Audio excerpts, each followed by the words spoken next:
Il telefono squilla ininterrottamente per le prenotazioni, nelle cucine si vede il vapore, si sente il rumore delle stoviglie e si respira il profumo del cibo. Da oggi i ristoratori possono tornare a lavorare a pieno ritmo anche all'interno. Ci sono già prenotazioni?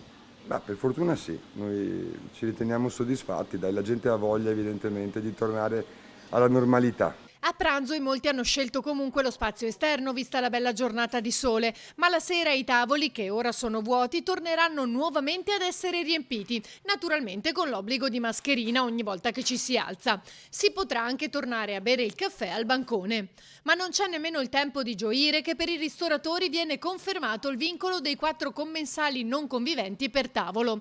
Notizia comunicata all'ultimo momento, come sempre fa sapere Veneto Imprese Unite. Dopo una mattinata di confronti con le prefetture del Veneto, dicono, è arrivata comunicazione scritta dalla prefettura di Venezia del fatto che non fosse più in vigore il vincolo, ma oggi stesso il Ministero della Salute ha comunicato l'intenzione di mantenerlo. Un comportamento gravissimo, continuano, per questo pretendiamo le dimissioni immediate di Speranza.